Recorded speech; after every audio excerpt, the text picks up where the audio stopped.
riding over a mile and a half at Ascot. He's never inside. Wherever he's drawn, he's always out. Right, very quickly then, just the name of the horse. I don't need a reason. If you had to have a bet at double figures in the race, Don, who would it be? Luxembourg, I'd say. And Charlie? I'm going to chuck in Hamish at a massive price. Okay, I like that. I'd be Westover, even though his trainer says he won't run on soft ground. I think more of the test, the better, because I think he should be a cup horse. All right, back we go to the 150 then. The Bateau London Princess Margaret Stakes. I'm sitting this one out because I'm not sure what they're going to do with Soprano, who's declared to run today. I'm a little bit... I don't really know, even though I think she would win this. 4.0, Pretty Crystal, 6.0, Symbology, 6.5, double figures. The rest, Charlie Poste. Yeah, I mean, I saw George Bowie at a cricket match on Saturday, and he just said that they put Soprano in at Sandown late on because when he was looking through the entries tracking, and he said it was an opportunity they couldn't overlook. So I would presume he's going to run today, Tom. But like you say, they have declared him for Saturday's race with Frankie booked. Either way, you know, I think she's a very, very good filly, and she'd take a... Well, I think she's 1.9 or something this afternoon, isn't she? Is that right? I think something like that. You know, I mean, and again, you'd think she'd take a lot of beating on Saturday if she turned up.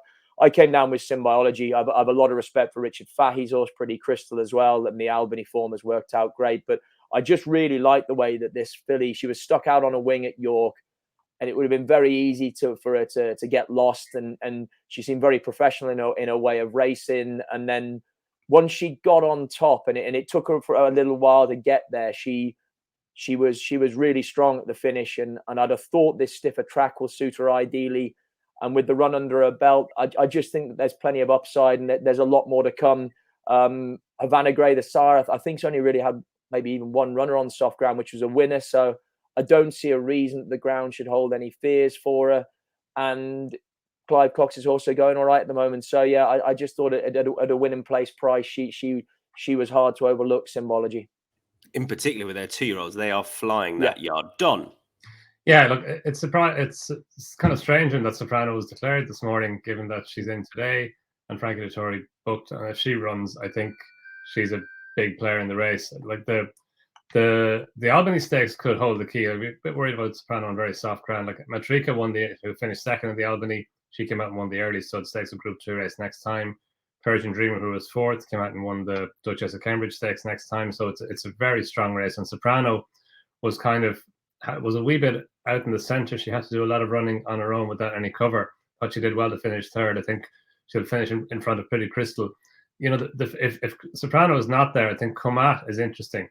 She ran a big race in the Albany as well. She was in behind early on. She was nearly last in the far side early on, and she stayed on well. She was only beaten 3 parts of a length by Pretty Crystal for 5th.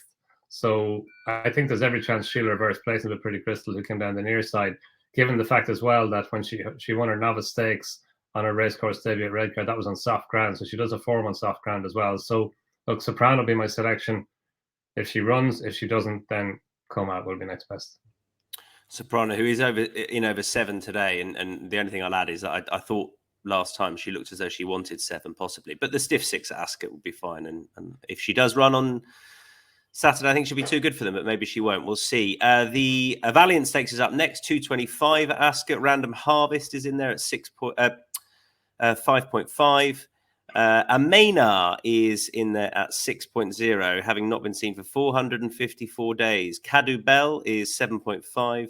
Thornbrook is 8.0, and bigger prices the rest. I'll start actually with the 10.0 shot Vetiver for PJ McDonald and Andrew Balding, on account that I hope there's going to be a bit of juice in the ground, and there's not a huge amount of pace on either. And I like the fact that she's likely to go forward. A 3-year-old daughter of Twilight Sun, they just tend to improve, these Twilight Suns. Anything they do as a juvenile, they tend to leave behind, and I think she'll be a lot better this season, as in fact she's proved with that win last time at Carlisle. Stepping up to the mile, back up to the mile, I don't think could be a problem. Thought she was a fair win and place price anyway, and you'll be able to get out in the run if you want to, because I think she'll trade a bit shorter. Don.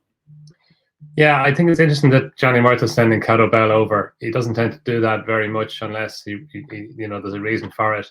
And Cadu Bell, she's only run twice. She was impressive in winning at Goran Park on soft ground on a racecourse debut.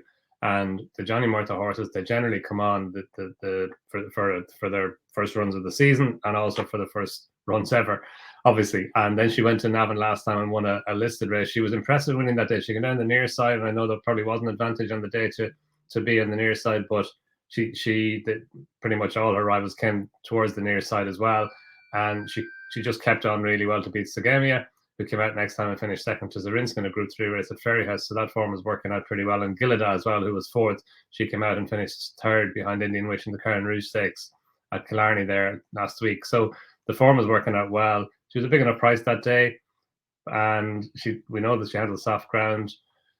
Ben Cohen isn't riding her. He's going to York, actually, which is interesting, to ride Mashur. But Jamie Spencer's been booked, and that, Jamie Spencer at Ascot, that's massive, even though it is on the round course and not on the straight course. But no, we just don't know how good she is. I think she's an improving filly. Johnny Murtagh obviously likes her enough to send her over. She goes on the ground. The form of her last race, a listed race, is working out well, and she's stepping up into a Group 3 race, which should be within her capabilities. So yeah, I think there's a case to be made for her. And Charlie. Yeah, I'm in complete agreement. I mean, I'd add in the fact that I think 3-year-olds have won 6 of the last 10 run-ins of this race as well. And yeah, I mean, I just thought that the jump from a maiden at Garan to the Navan win straight up into listed company, and the way that they slotted her in, and she came through the field to travel so strongly into it and win with authority, I thought was very impressive. It marked her up that whether it's on Saturday or moving forward, that she's certainly going to make a mark in group company. And I thought there were plenty of these were fairly exposed. Like you said, that you got variance horse in there that we haven't seen since the Guineas of last year, that it's a potential. But I mean, she's going to have to be very well prepped to be taking this out on slow ground, first start for 465 days.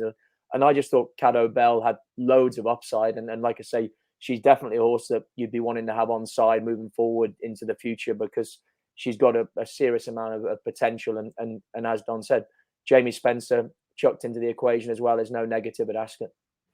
The Big Field Handicap is up next. The Moët Chandon International Stakes over 7 furlongs, 27 in it at the moment. I won't give you the prices until we get to them. And Charlie, I'll come back to you first of all.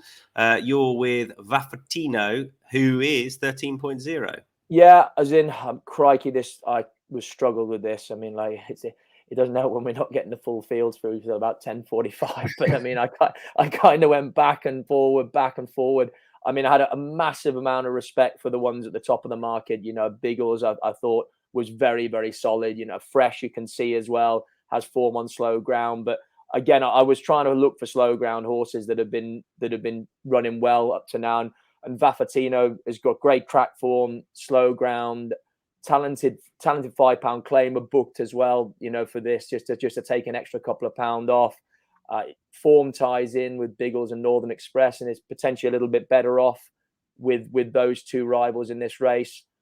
Drawn slap bang in the middle, Tom. I wasn't really sure. I mean, I don't think Royal Ascot offered a lot of sort of real strong clues about where exactly you want to be drawn. So I kind of was taking it at least in the middle, that there's options of going either side, wherever the speed might be. And I just was looking that maybe the return to slower conditions that this horse acts really well on might just be enough to tip the balance in his favour against rivals that he's been coming up against throughout this season.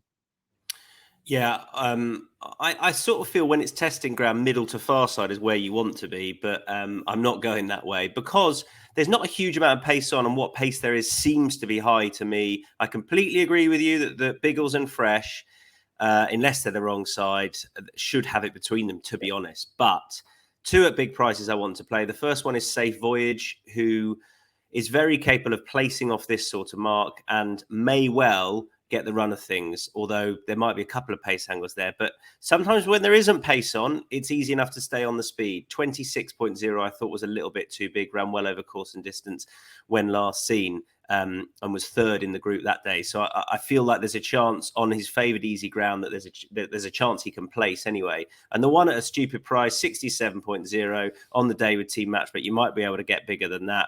Given it's an exchange. Sean D. Bowen taking off 7 for Spirit of Light for Ian Williams. He ran no sort of race 2 starts ago when he was completely the wrong side, and then he dropped back to 6 on quick ground 2 days later.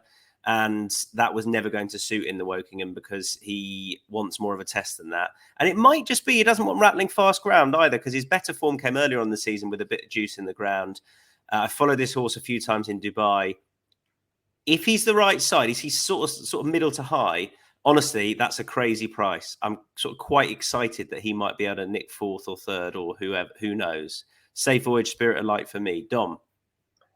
Yeah, well, the one I put up is about a tenth the price of some sources. It was right. But look, funny, we probably had similar lines into this, but like my shortlist included Raffertino and Safe Voyage and Escobar as well, kind of soft ground Ascot horses. But Baradar is the horse I came down on. He ran a big race in the Lincoln on his first run this season. He looked a likely winner running to the inside the final furlong, and he just didn't quite get home. So 7 furlongs, soft ground, suits him really well, and he's got good form at Ascot. He finished 6th next time in the Victoria Cup, and he ran better than that. He was drawn low. He kind of came over towards the near side in behind runners, and then ended up having to move back again towards the far side in order to get a run. I thought he did well to keep on as well as he did to finish 6th. He wasn't that far behind Biggles. He was just ahead behind Safe Voyage. And look, you have to allow him his last run at the Royal Meeting, but that was on fast ground. He's a total soft ground horse. Biggles has enhanced that form since, and Biggles is on, you can understand why he's high in the market. He's running off a £3 higher mark under his £3 penalty from his Bunbury Cup win, and he won that well. It didn't look like he was going to get a run, but once he got out, he picked up well and he won well. He's got good Ascot form as well. But I just think Baradar, you kind of like after the Lincoln, this was well, the Victoria Cup was obviously an obvious race for him, but this is another one, 7 furlongs, and it just happens to be soft ground now, or definitely on the easy side at Ascot. That suits him well. He's a pound lower than he was when he finished 3rd in the Lincoln. He's only £3 higher than he was when he beat Biggles at Doncaster last year on heavy ground as well. So yeah, I think he's got plenty in his favour. He was a bigger price during the week. That's no good to anybody, but it's a bit kind of annoying that he's 7.0, 8.0 now, but I still think 8.0 with cheap pieces on for the first time has shortened up a bit. Ascot done. York we go then for the Jump Jockeys Nunthorpe. I'm not hugely excited by the race